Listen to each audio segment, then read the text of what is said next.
Greetings, this is Freenet Riametra.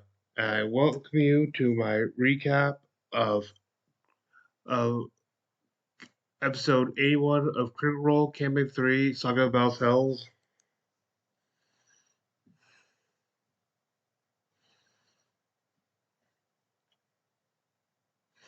And this is being recorded immediately after the airing, so it does not have an official title yet.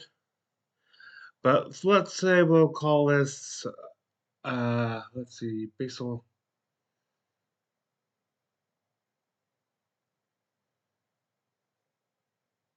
this,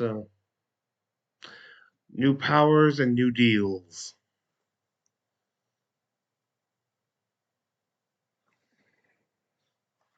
Anyway, they previous episode was the big 8-0.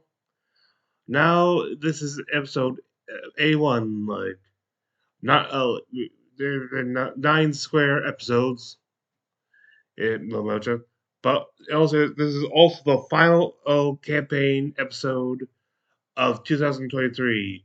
The next one is not until two. The next time Critical Role is going on a short. Sorry, shut up, Siri. Uh, excuse me. Oh, shut up, Ellen. Anyway, hey, uh, this is a lot. It's going on the holiday hiatus. It will not restart until the second week uh, of January, the final one. We, at the and as for the episode, it starts out with a quick well, it starts out as a what starts itself starts out as a quick ad read for her Asgard Draft 2. But then instead of like a special thing, Sam simply had a replay of all his different ad reads throughout 2023. It's kind of interesting, but uh, once the you'll have to wait till like late Monday, but for there to be a video to be linked to. But once there, once their YouTube channel comes out with it, you will be able to get have there will be a link in the description if you want to see the. Uh, there's actually an ad for Verizon and stuff, and the new like things for about retro games. I forget, there's the ad about when they will be when they'll start airing new episodes again. January 11th. Uh, and then an ad. Then they display the new Dark Horse Kiki and Percy figure, like from the dark, based on the Dark Horse comics of their Vox Machina. And finally, a rather sad announcement. Like once this year ends, so too will end of the site Crit Roll sets for when you need help get into. I want to know what exactly they could do. I will say here, it is part. I do have it saved here, so that will be a. That's actually going to be a blow for me.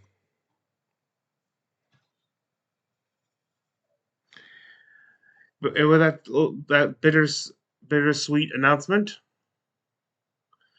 and they get into the intro and the recap. Uh, they get into it. We will not, because you already know what happened in those episodes.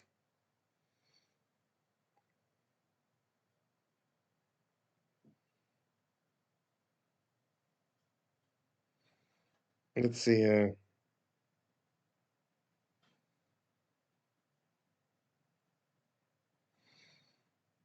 And that, so we start out with Bell's Hills minus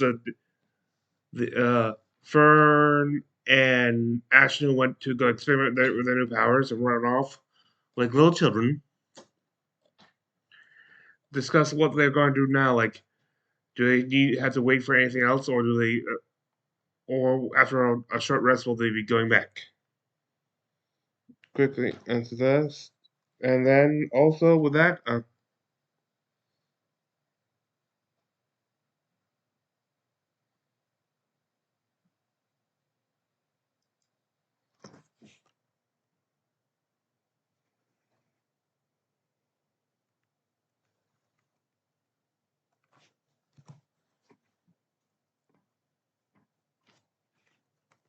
what the? How did I just see your shirt? I like that shirt. That's amazing. Oh, that's what that was about. The shirt. Right there is actually, but they briefly are worried that, a little worried. Someone brings the possibility that these new powers with the spark and shard, respectively, could also have altered, maybe have some effect on their personalities that they haven't seen yet. But so far, there has been no evidence.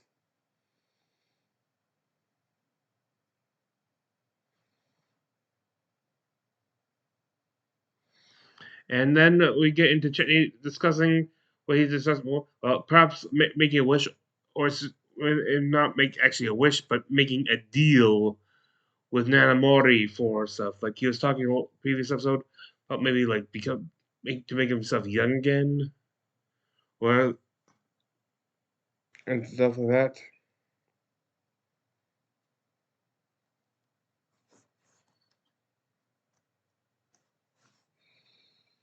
Okay, and then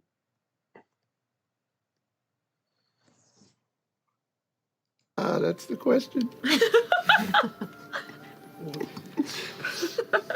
I don't know. I just kind of want to know. I mean, Fern, you've seen your Nana. She gone? She's not here. Fern's down. Shit! Fern. I don't know, just thinking about it. Being young. yeah, they're talking about that, and also they do start to discuss. Hang on. You have a different nose when you were younger? Yeah, I've broken this one a lot. Oh. Yeah. Can't you tell? I mean, well, now that you point it out, yeah. You've broken it or others have broken it? That's the question. Anyway, there's no rewind when you watch it live, so we take out and when you see how long it's running for, you put that down and try to like subtract it a little bit to try to get. So these won't be quite as accurate.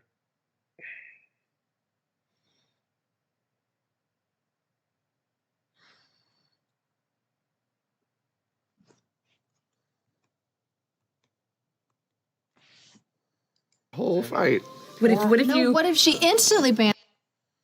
Yeah, they also talk about how they're like these sort of deals and stuff like that. I think it's more common with Fiendish characters, but what I'm saying, but Fate also have been known to sometimes do this.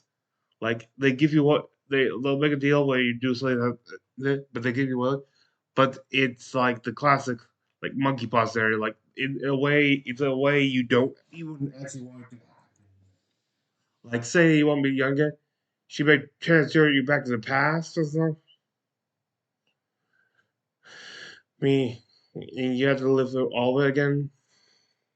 And especially if you don't, they like talk about if you don't come back with your memories, you just may do all the same things again. So and not really help.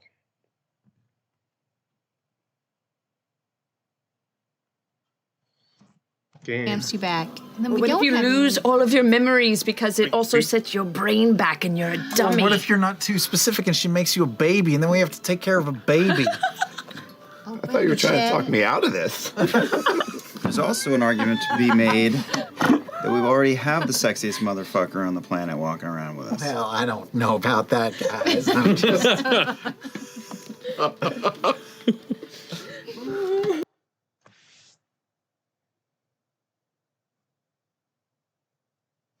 Oh wait, Still got time for it. Might just be worth the ask.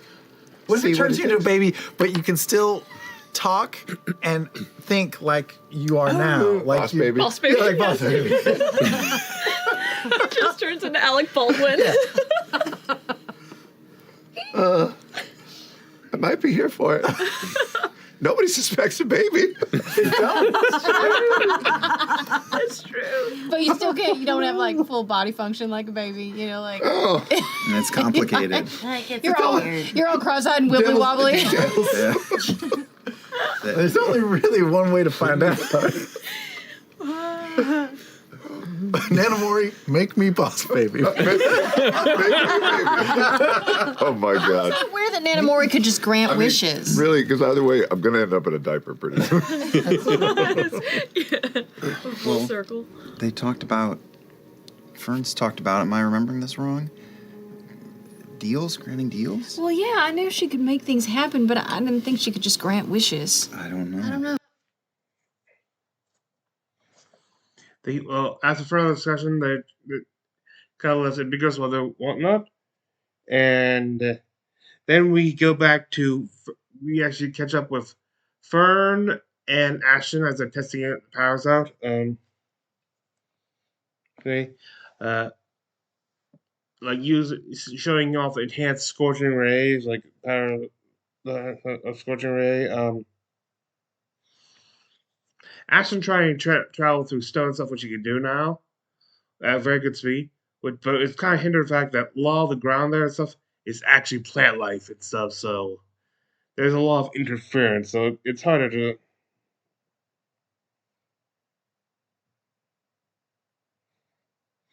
They do manage to find lots of so air and can determine that while he can move through some stuff, it's like moving through at great speed. Well, just like when you were going through water, you can't breathe through there, so he has to come up for air. Matt points out he has good constitution, so he can hold his breath a lot longer. But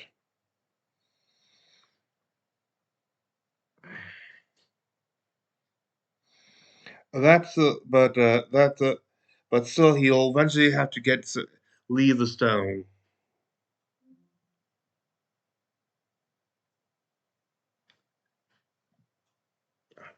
Good you, Alexa.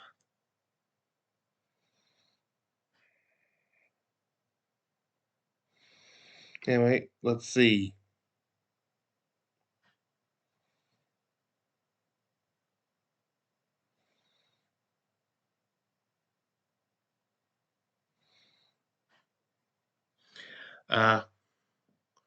Fern immediately tests out the thing, and apparently, according to Gara, he said she was resist. But I think they actually determined that she's actually immune to fire damage right now. It may just be resistant something, and they may, but as far as we know right now, she's immune to fire damage.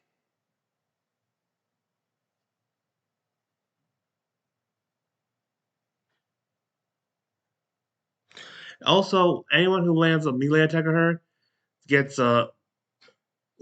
damage, takes fire damage as well. Also, she now more floats in the air. Like she can't really rise herself, but she's now technically off the ground.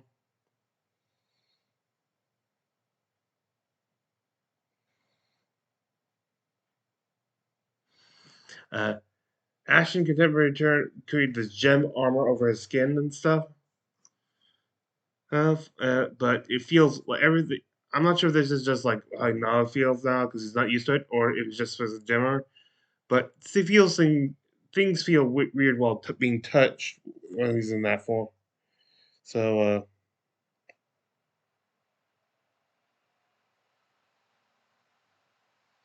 and then I'd just like to point out that when I look for time slot, I'm looking for comedy, not important moments.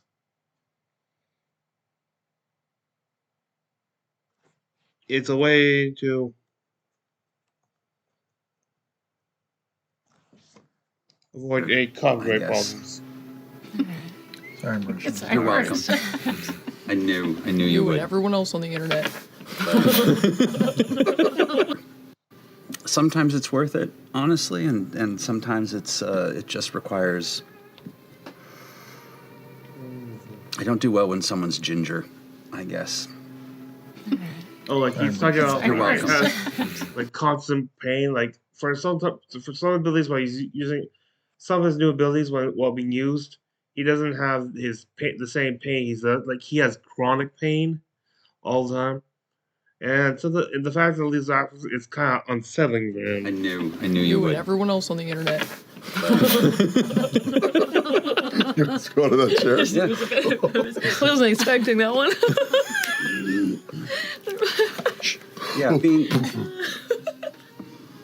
Yeah, just. It's better if someone's a little rougher.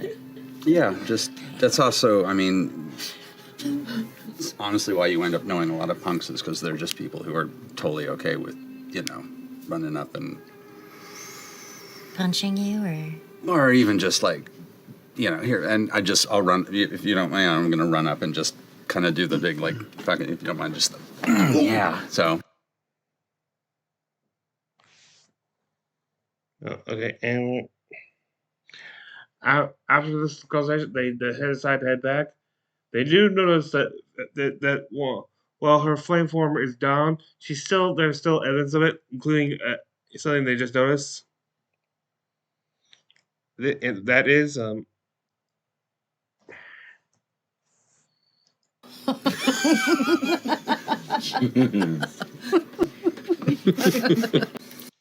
clack back on the ground. The fire subsides. Welcome home. Right as you begin to approach, you feel the flame begin to die inside as your hooves clack back on the ground. The fire subsides, and you return to your normal fern form. Though, there's still just the tiniest little speck of fire in the middle of each pupil if you look hard enough. Just this minute little flicker of flame, and just the most gentle drift of black smoke that seems to just faintly billow from the tips of your ears and your fingernails. In the dark, you look like two cabins that are very far away. Oh.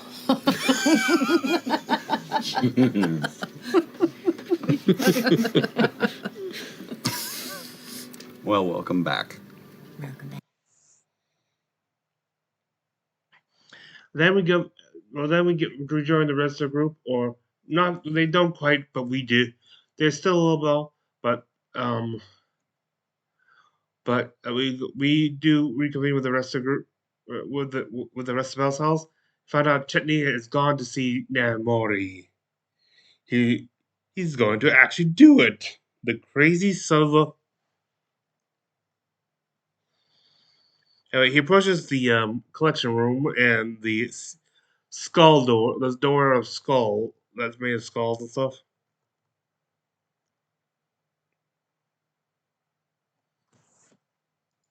Like what? Like Dorian. That sounds like a lame name. It's too on the nose. Shit. We got shut down by a door. How about Bordor? Oh, that's good. Hold the door. Bordor. Still a little too close to home. I mean, I feel like it's, A play on the word. yeah, twice in a row. What else you got?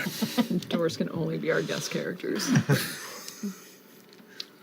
They're your enemies once. Now they're your friends. Not for long. Artax. Artax. See, now that sounds interesting. What do you know that's named an Artax? Oh, shit.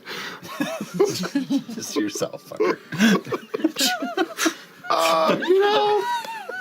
It's the name of a great noble steed who came by some very good fortune. It's still not quite so satisfied as before. He mentioned when they're talking about names. He wants like he mentioned how things that in their world normally that don't normally get names there. And then he says Steed, like, no, Steeds get names. Give me a second.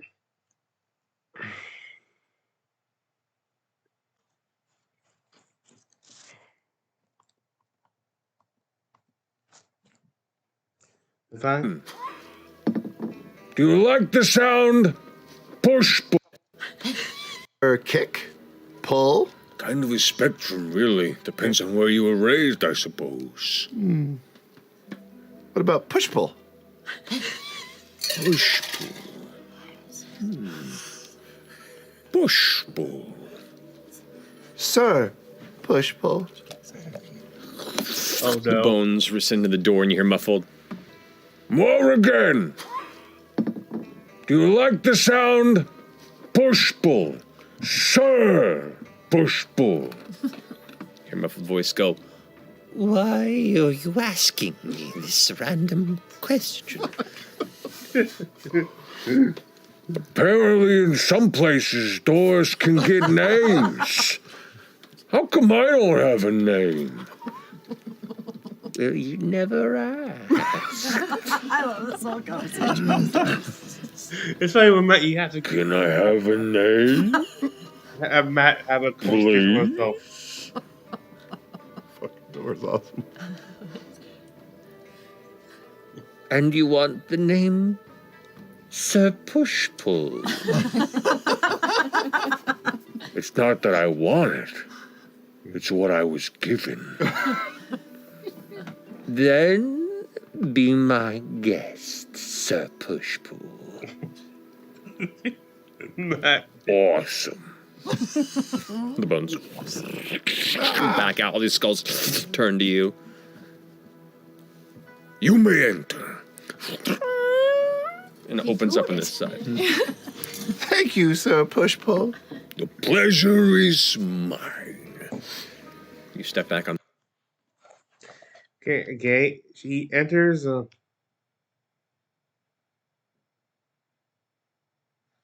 Customer starts asking about we're not there. How he might want to make a deal.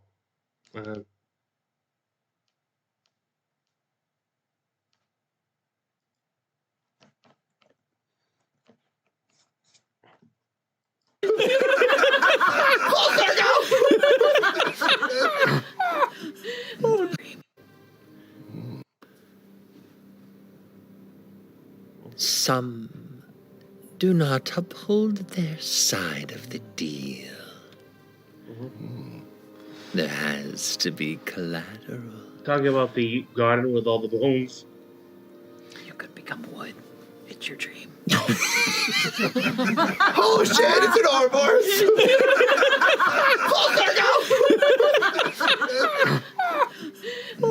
Chetney's heart rate just starts to quicken a little bit. Oh no. Sublime. I just happen to notice that you are, of course, very powerful. And Yeah.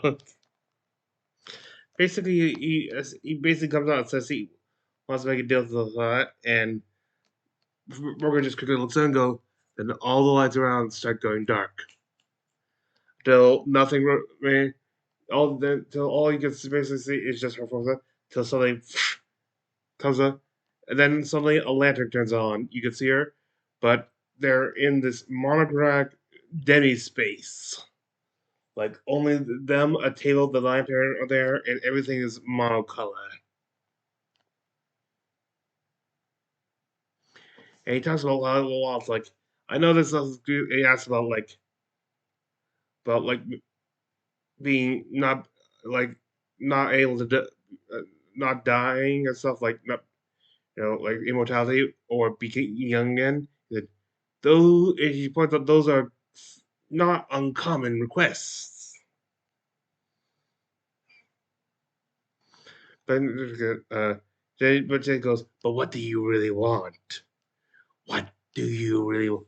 And he honestly replies, he wants to be the most famous toy maker ever.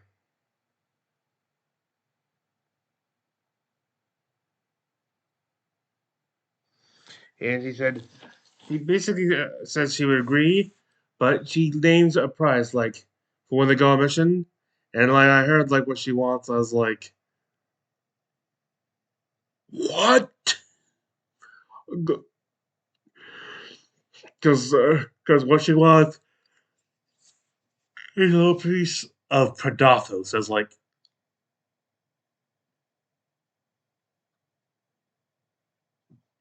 I was like thinking if they get anywhere near the actual Predathos, they are just dead. Like this is something that all the gods together fled, and even trapped, this thing's gonna be very dangerous. Like maybe like challenge rating 40 or something. I don't know.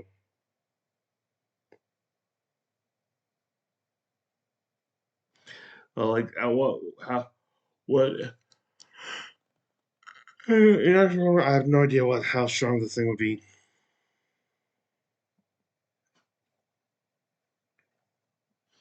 But he said, if you give me this, you will be the most notorious thing of all. Here. And then we get to a point where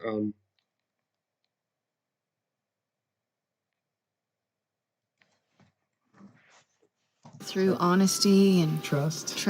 No, this was just for me. It was basically he's talking about how he just made a deal and selfish. Honesty. Yeah, no, it was just for me. That's it was a good. personal goal. Look, it's working. Also because I think, I mean, from the garden, if I, don't deliver, then it just affects me. It doesn't affect everybody. That would be weird if I negotiated If on. we lose you, that affects us too. Oh, like we incur your debt? Yeah, but you're not gonna lose me. Not to this. Did you wish to never die? Is that why? I actually brought that up. It's fairly common, Oh, That yeah. makes sense. Yeah, which yeah. made it a little less desirable. I wonder what she would do, because like usually when you make a deal like that, they take what you ask for and they twist it, right? Is that what? Talk about Which I haven't heard about that, but yeah, they have speculated like how this come out. They point out like what he first would be the most famous of. Well, famous does not mean you're like the best all time stuff. It's just your most well known, like most notorious. Well, I know all his things will could automatically just come to life and kill whoever person owns them right now. Which would not be actually good for his reputation. So, especially considering it may show history with his work with the Service Assembly. Now that I think of it.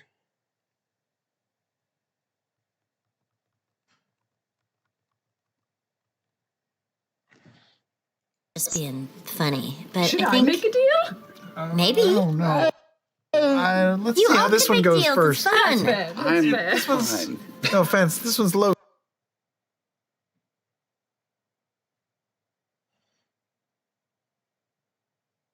stakes. He's like you said, he's gonna die anyway. So I feel like every day is a gift. I might not even make it to the delivery period.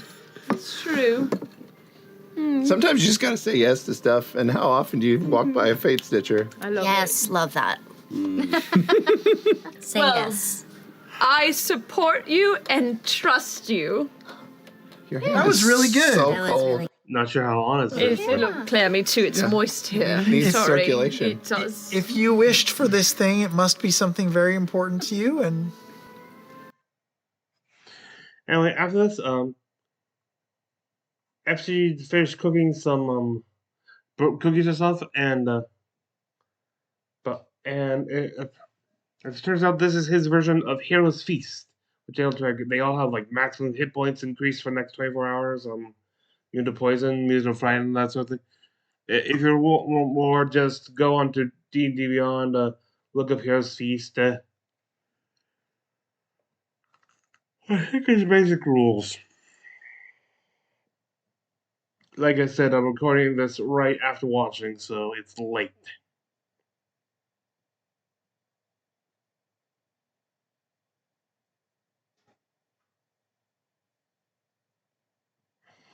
Then they talk about perhaps since they're going, maybe see if they can get Imogen to dream of Rudis again to maybe like preempt the scouting and have like the F.C.G cast dreams.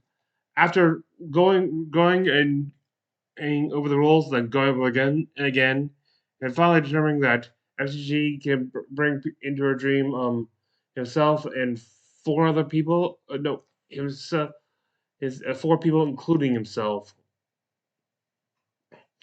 well, into her dreams, which would leave two of them, who I think they eventually chose. Excuse me, sorry, Chetney and Fern. Fern quickly returns from the ring of the volcanic ring thing to Ashton because she won't need it because she's now got flame immunity.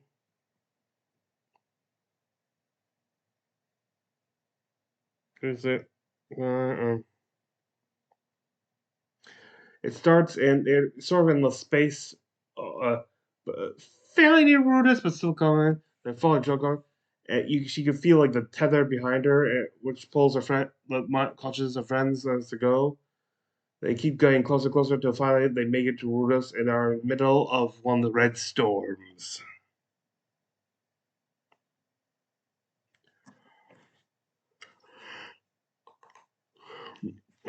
They're they're lost. They have no sense of direction, like what's up, down, or stuff in this thing. They listen to try to figure out where in the sort of like as like no, they mentioned like a background noise or like a background radiation, like a multitude of voices, and which they don't know if anyone's actually there or not.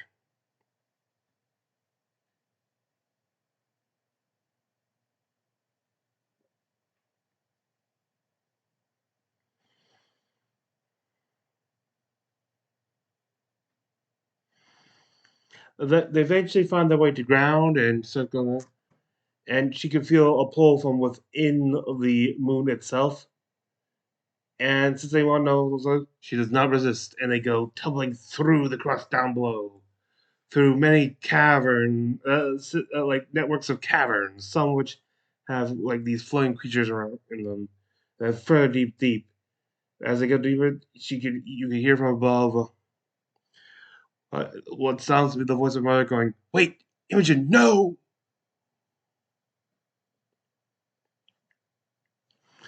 As they keep going down, those who are joining the dreams via the spell are are suddenly knocked out. It is not a comfortable feeling. Unlike for her, which it's I guess is made to feel very comfortable there, and keeps going down. She kind of likes the feeling. Eventually, though, she wakes up too, and for her, it's just like a moment after the others are way up.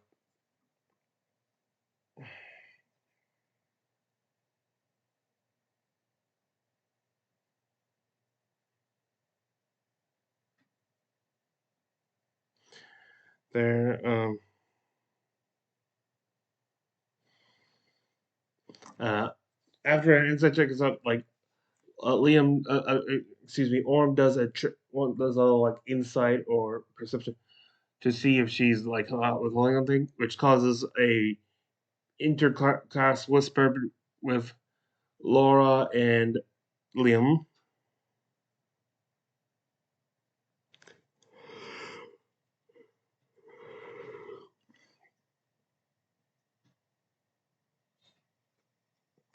We actually get to see. Oh boy, I gotta get it. We then get to see once it.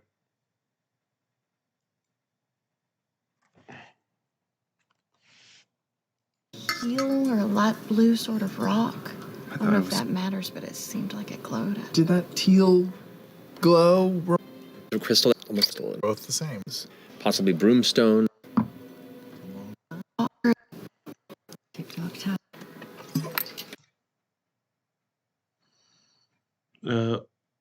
Sam's new resolution find a decent ball of 151. Oh, he has different resolutions, I guess. Uh, Give it a few days, then the wiki should pop. Then the crit roll wiki should should have what all the different cards. Sorry for all yawning.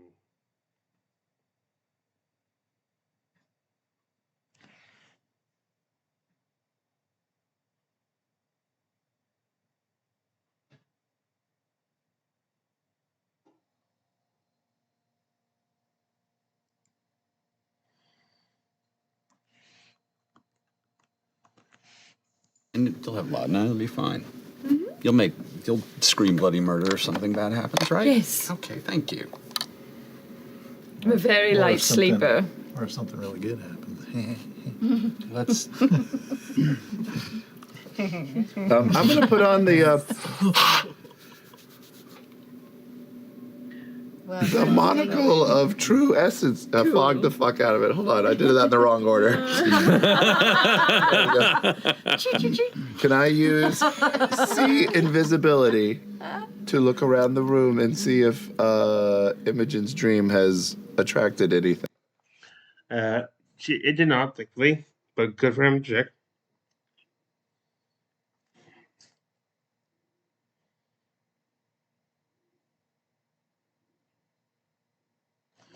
After that, they all retire and stuff. But in the midnight, Orm goes to Namori and asks to also make a deal. I was like, they're just like, and I think the cast note said, "Wow, like, Talzin's thing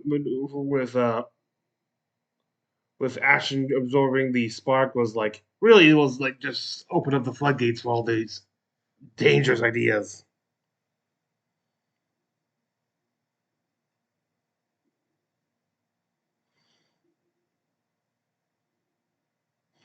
He asked to be about to better protect them, and in exchange, he will serve Nanamori, which kind of excites her, and she denotes that you. What was it? What was it? He notes that Orm does have a touch of divinity to him.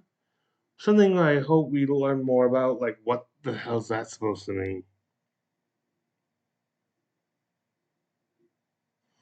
Basically, the deal is this: like, he will serve her. So she's kind of interesting. Like, with with Fern becoming her own person and stuff, and being the will say, she might actually want a caretaker. So she said, basically in terms of this, like from their mission, all those hurdles must return a lot like the way they were when they started. If so, then he serves her.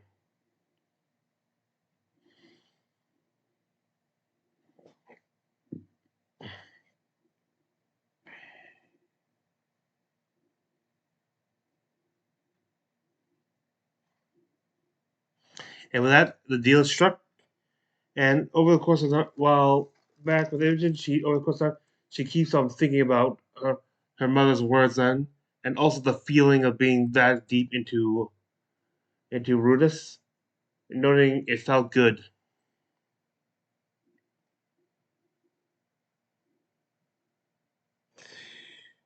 Um,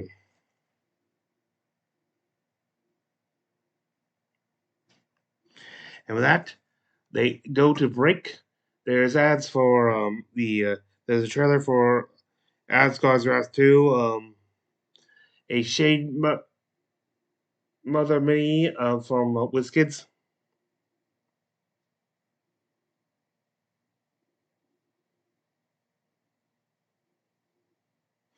An ad for the Cadella Obscura rulebook. They're merch alerts, so I won't go over all. It's nothing we haven't already seen them in the stories offered already. The trailer for the Cadella Obscura uh, Circle of Bone and Tide, as well as an ad for the Cadella Obscura official soundtrack, as well as the Taldari their Wallmount and Taldori soundtracks.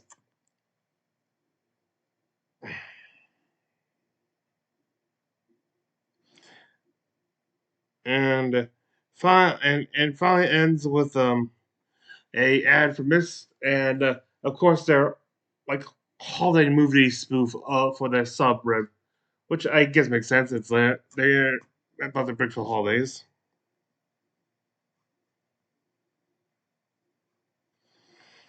Okay, you gonna try to finish this up quick? They after which we the episode joined. Um, uh, Fern's parents, Bertie and Ollie, make this incredible breakfast feast,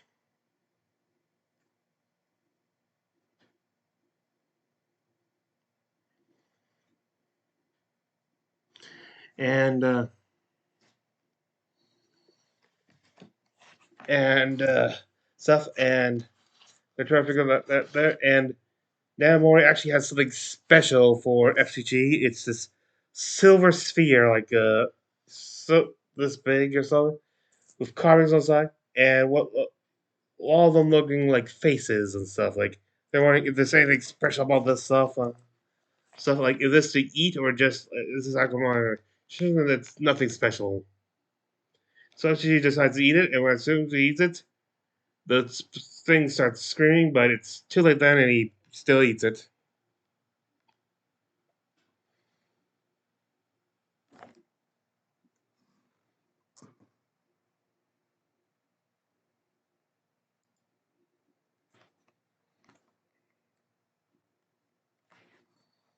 Into the tree. What? What happened? Soul food. Oh. Boo. Boo. No. Yes. Well, we didn't even try to identify him before. I know. Why didn't we look at it? Why didn't you look at? You have goggles. It's Why didn't you food. look at it? I have to reattune to the goggles just to see what it is. You did Stupid. nothing wrong. Pass those out to somebody else. Seems like the souls are free now. I eat plenty of things with faces. I don't see what the problem is. You did a Anyway, they go. And that they say their goodbyes and stuff. Discuss how they're going to do. And then Alora, because if you remember, she's there too.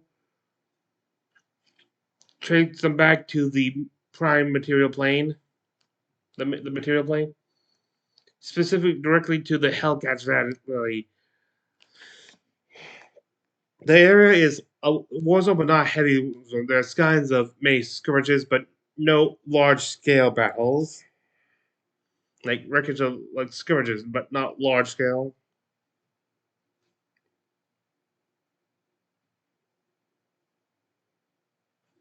Oh, real quick before they leave, Bernie mentions how the entire surrounding area of the Feywild like knows about this new fire spirit, which is Fern coming here, and so she's the talk of the, I guess, talk of the neighborhood for now.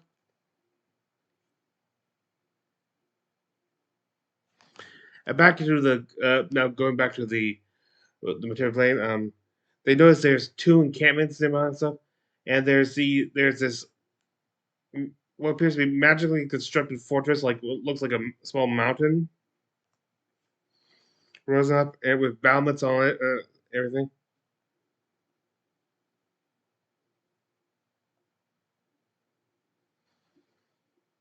Where catch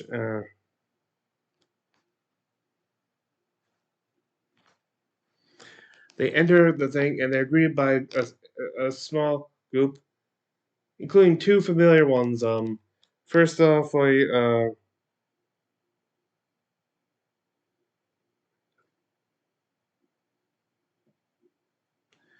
there's a new character, the myth taker,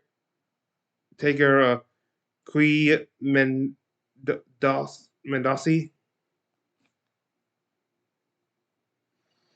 There was a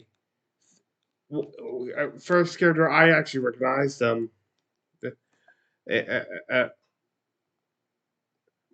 Tofar, member of the Taldori Council, a silver dragonborn with one missing arm, which he lost during the initial attack of the Corona Conclave. And then another old another a real fan favorite, Turn of Earth Breaker Groom. Gr-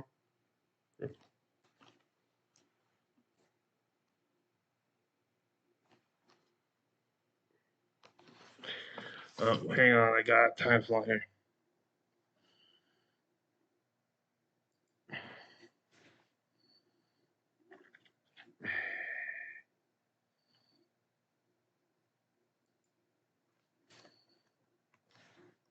And once again, we're all very thankful for what you've agreed to.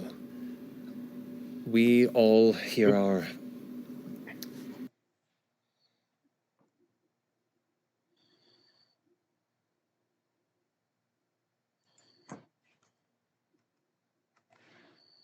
Fire. Oh shit. Okay.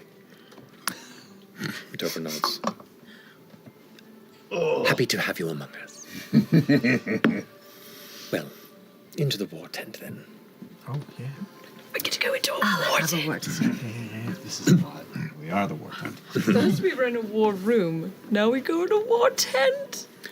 Following them across the entryway to the... Something about the hat that makes that even better. For some reason, you've almost got like Jay of Jay and Silent Bob vibes for some reason. War tent. It's just so fun. So many things you can do. As you're all walking through... You're walking through the kind of rough courtyard, I guess you could call, or the open central space of this battlement, towards this one of a number of large tents. Stuff they enter and stuff. While walking through, they do know. Fern kind of notes that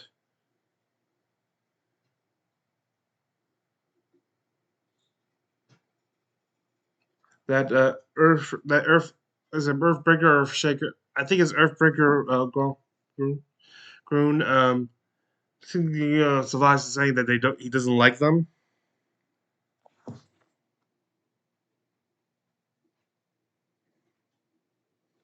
Stuff, and he warns the other them of the rest of the party of this.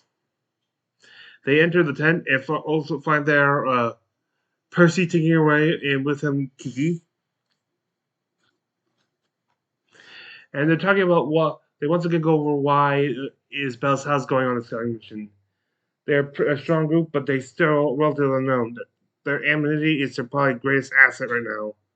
They're going to be expecting this big mission to be. The movie anchor are going to expect this big mission to be took by some big shots. They have Bell's house have proven themselves against the Vanguard several times. They're not as widely well known.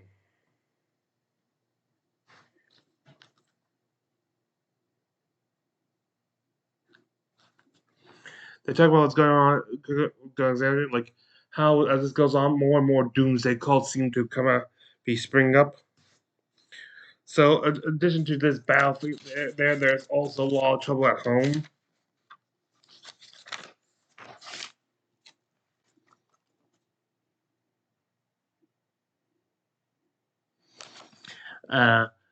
They're getting ready for their big distraction, like using what they're calling butchered wagons, like wagons full of different meat and stuff. So when illusions go on to make it look like different war beasts and stuff, when they're attacked and stuff, they can solve all those potions, scattering these pieces of meat, making it look like there's actually gore from a killed creature that's just been killed in battle.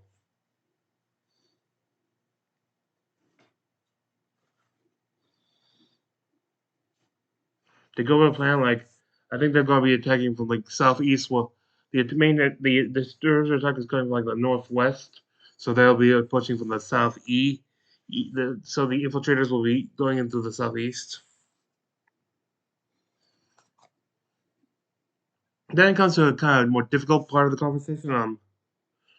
Potentially silencing anyone they come upon. Like they do acknowledge that a lot of these are like just brainwashed individuals, brainwashed stuff or misinformed of stuff.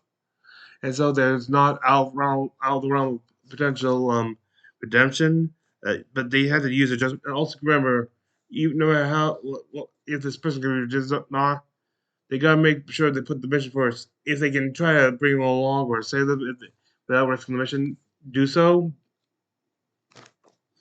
But if not, they need to do what needs to be done.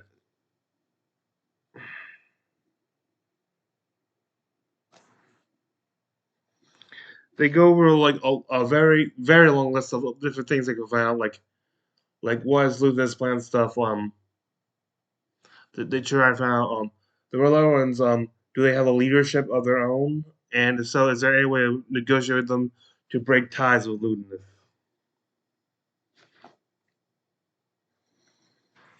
Where the base is located on the actual Rudis stuff. Bulk of the vanguards of the Rudis Pedasus sections are like around the Malleus Key itself, around the blade, not actually on them, but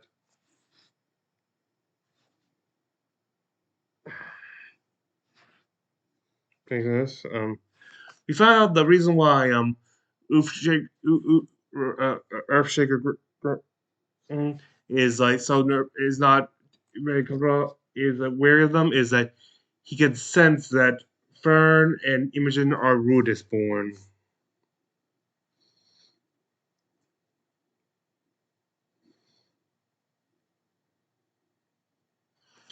Uh,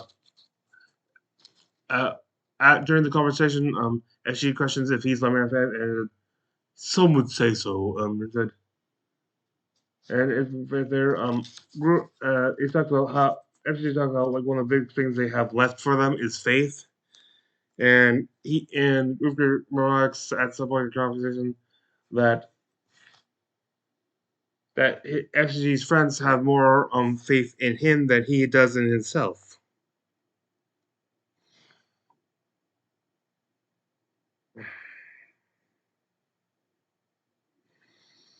And when they consult more plans, they determined that this the fact that they are Rudis born, by the way, does cause some tension within the leadership, as they've already tried to send some other Rudis born to help infiltrate on this side, but they seem to get lost, like forget why they went up to there first, like they succumbed to the pull. Anyway, after that, they got clear the air of that stuff. It's determined like in the 1 hour they'll launch the operation.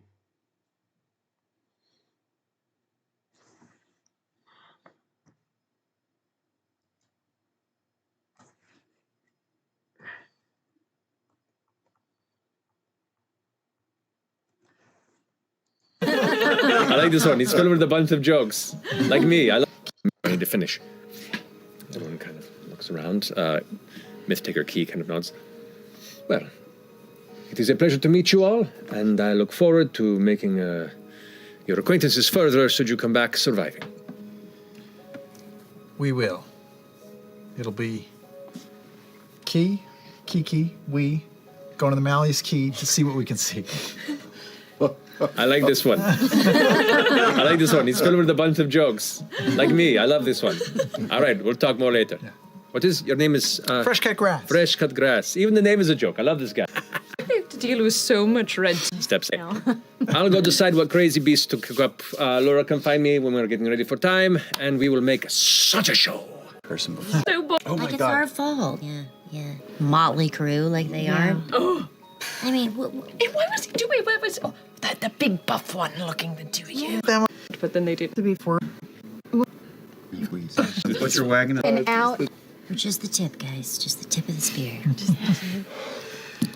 That's the safe word, just the tip. There we are. There it is. In and out, and we're done. This It's one, not. just Oh, no. In and out, though, yeah. Yeah, in and out. Just a good plan. What's your wagon at the bloody bridge? Just the tip. Where's Keyleth? You're welcome. Most everyone has left the tent. Anyway, They do discuss whether or not there's any other way to get to the moon besides that. Like this is specifically Lana talking with Keyleth and stuff, and she then talks about like how much of this is Keyleth doing this for specifically Vax, who's traveling, and points out like he says that she will does attempt to avenge herself. She's doing this for Andrew, but she will eventually go try to save that. Not immediately, because as Lana points out, and Keyleth knows point says she's wrong. He's sort of what's keeping the bloody bridge open, so taking out now could strand someone or access, and so whatever they're doing on the moon could go on off uninterrupted.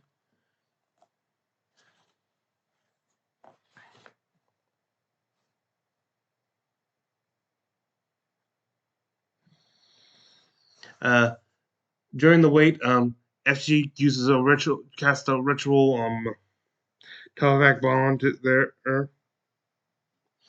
At one point, Groom puts his his hand on Imogen's shoulder to contact, and inside you could hear the voice of the Storm Lord Cord speaking to her, saying how she has great potential and not to let them down. Like it, the gods still being there more overburdened since they have been being since the start of the solstice.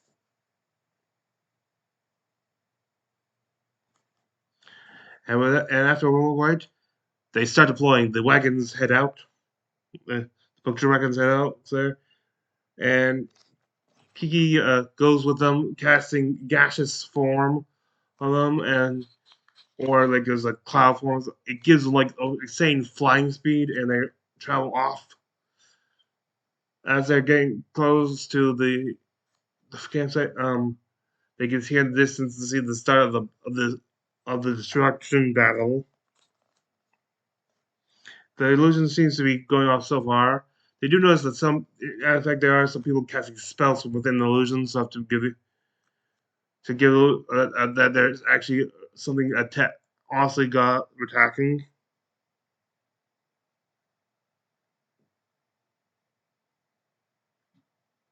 Oh, they've already cast a spell for use a scroll to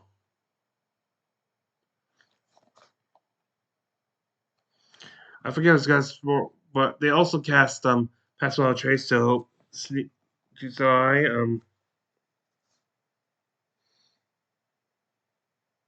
there as they hear horns call in sight. They're very thankfully because of the extra bonus from there and the advantage of being that form with a dust cloud. Having that. No, on the group stealth check, no one rolls below 25. Like most of them have some sort of like in the 30s. So that's it. So they managed to get very close.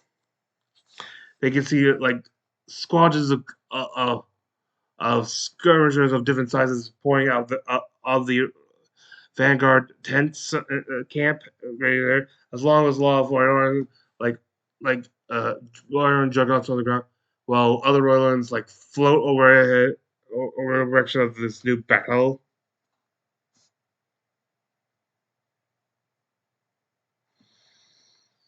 And they infiltrate, and then Matt decides to call a break, but not before showing them a map of what they'll be going into when they rejoin after winter break.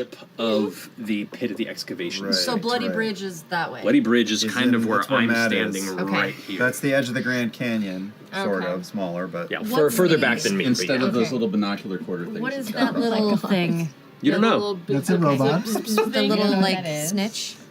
Yeah, little buzz ball. As you get closer, you might make up more details of the environment, but we'll get to there next session. So amazing. That all It's like a villain from a turn up. being said, wonderful happy holidays. Bloody Bridge. Yeah. Alrighty. Well, set up for the next session. Good year. Good year. Wow. Wonderful happy holidays to all of you. Thank you for joining us. We'll see you in 2024 for what is to come. Oh, boy. But thank you all so much for joining us.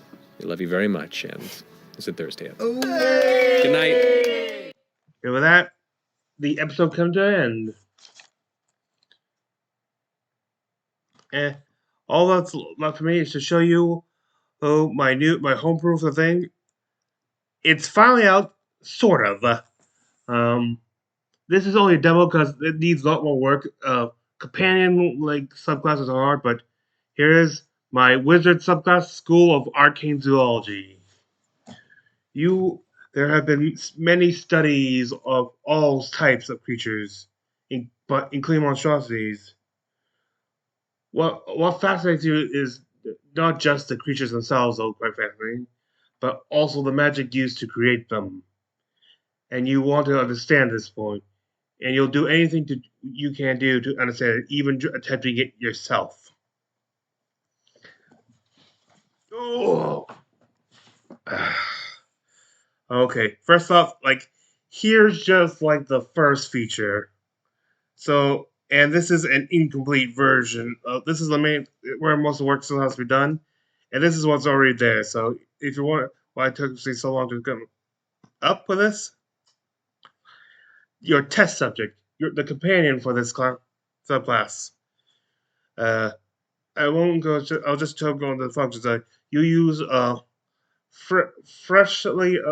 relatively freshly obtained DNA cells of different creatures, stuff of containing who have traits that you like, and use it with a small amount of your blood, which you charge with magic, to help create this new entity creature. It does some.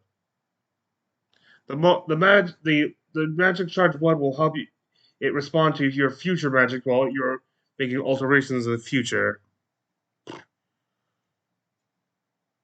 I don't know why there was a space there, but the creature shares your proficiency bonus, and you decide the creature's parent and determine the stats via rolling a d12 for each set, and then on top of that you add the proficiency bonus and your own modifier in that stat.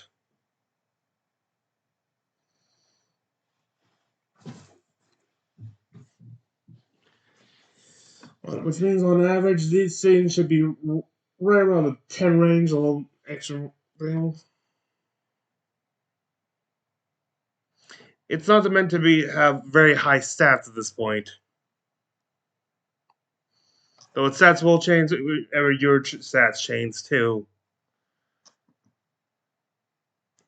In addition to this, there are 6 different aspects you decide about the creature. And from which you choose 3 different options. I was going to tell you.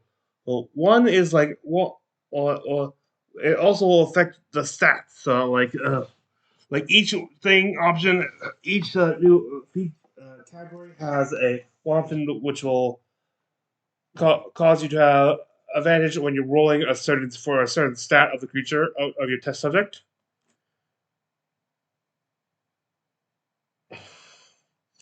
One will give you disadvantage stuff, but that creature will now have advantage on one type of ability check specific to that thing. We'll get into the list soon. And then there's the in-between one, which doesn't really give you advantage or disadvantage on anything. It's just the neutral setting. And you just use a straight roll. The categories are size, AC, HP, speed, dark vision range. Originally it's supposed to be just the perception range, but inside since so many creatures have dark vision and stuff, chances are it's gonna have it, so it just automatically gets it. And number of proficiencies, your number of skills you are proficient in. It also quickly points out that you can only have one test subject at a time. You want a new one? It's possible to make a new one if this one dies, but if you really want a new one, you may have to facilitate your current one's end.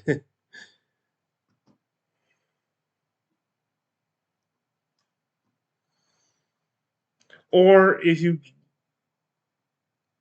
Or you could just say it's alternate depending on how you flavor, like what your relationship with your creation is. Like there's different flavoring you can do. Like instead of like you could so that okay. For size, you could either be a tiny creature. Your test subject could either be tiny, which will have disadvantage on the roll determining the subject's strength score, but it has advantage on all stealth checks it makes in the future. A small, it can be a small size, which is also neutral, doesn't give you advantage or disadvantage on anything. Or at the largest size it can be at this time. I didn't include it, but you can upgrade its size later. Like if you want to make it big.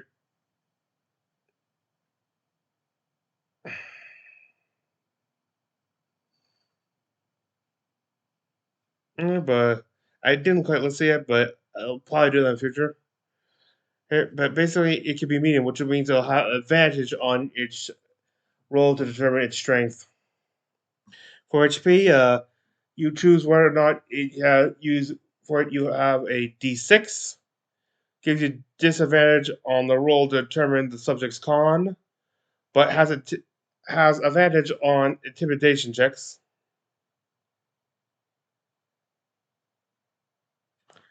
I forget why I chose it that with that.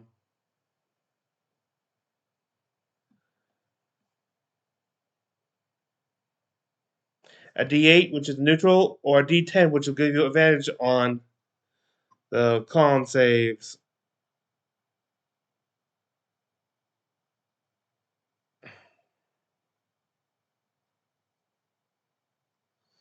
I think there was actually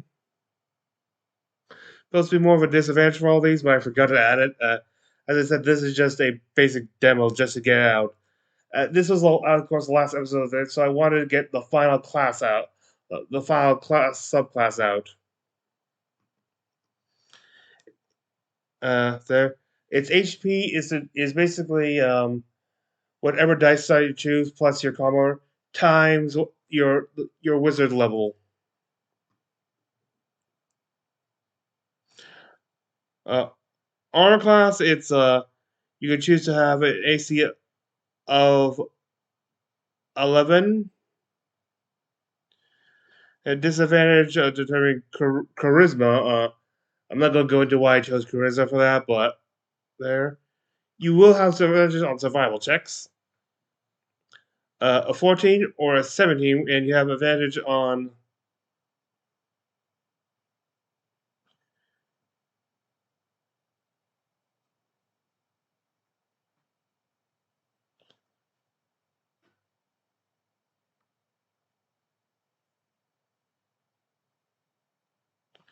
Yeah, I'm going. Yeah, like I said, this feature is still under development. Seven, you have advantage to determine your charisma. Also, once you determine that stuff, you can then add to your arm class your Dex mod. It's Dex mod. Forget smile, I see.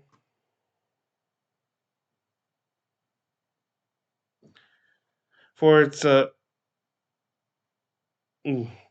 speed, you can either choose a 20-foot movement, disadvantage on deterring this Dex, but advantage on investigation.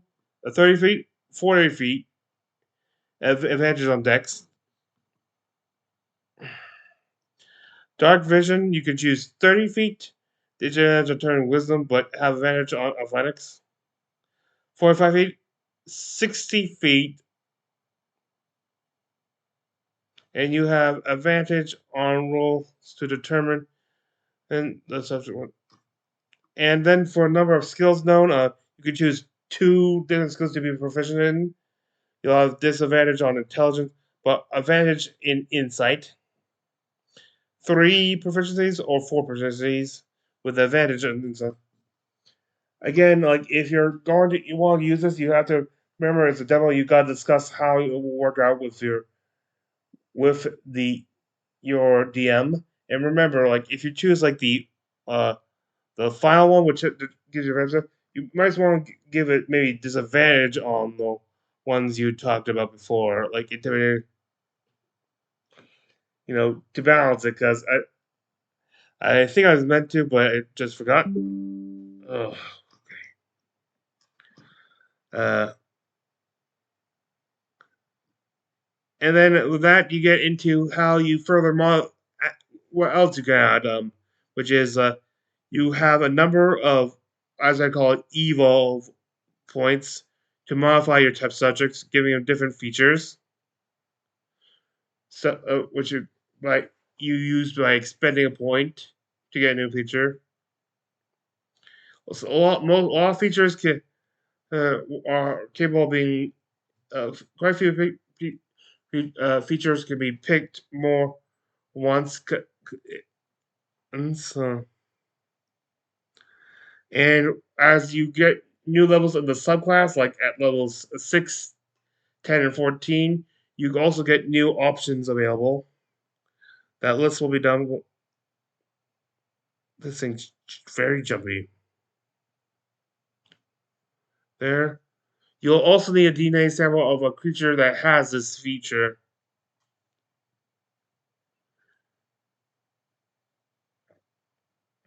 You can use your action to give 2 telepathic commands.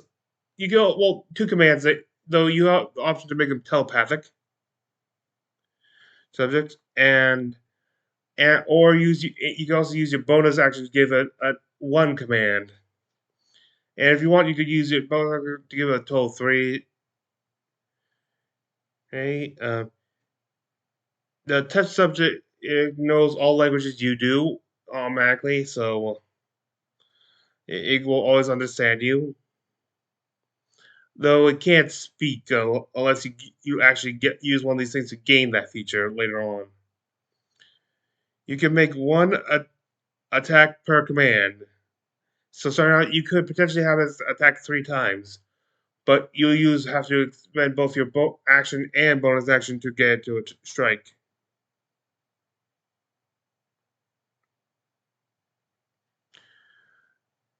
The damage from an attack is 1d6 plus strength mod plus PV. Actually, I think that's not supposed to include PB now I think of it. Okay, replace your test subject takes a to replace your test subject, like if you or you want to reconfigure it, you take a sample of the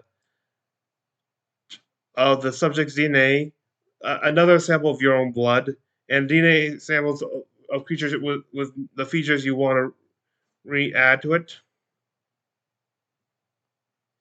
You then perform a ritual over a course of the course of 1 long rest, and while using it, expend spell slots equal to whose total level equals your wizard level to be able to reconfigure or make a new creature. The spell slots you use during that long rest do not recharge at the end.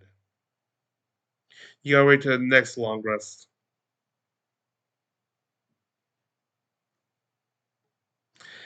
These are just a small samples of things you can add to this, like get additional 10 feet of dark vision, additional 10 feet of moving. You can get a swimming speed, a burrowing speed, extra proficiencies. At level 6, you can get 2 attacks per command. It can give it resistances. Condition immunity. Okay. Keen senses. You can add an additional language that you don't know. If you have disabled DNA of a creature that does know it. At level 10, you can give it blind sight. You can, to its strikes, add elemental damage and stuff, things.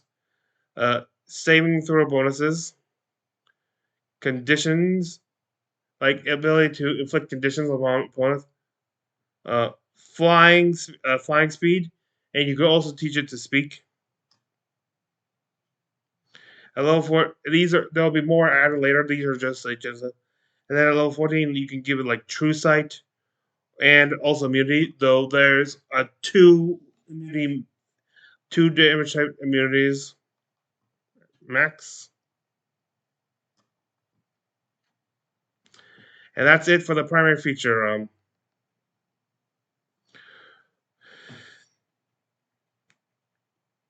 You can then you have Monstrous Call. You can add your You have advantage on intelligence, wisdom, and charisma checks involving monstrosities. In addition, when you cast Find Familiar, your familiar could be one of a number of monstrosities, either a Cupchase, a Dark Mantle, Grimiska, Pest Mascot, or Zorbo.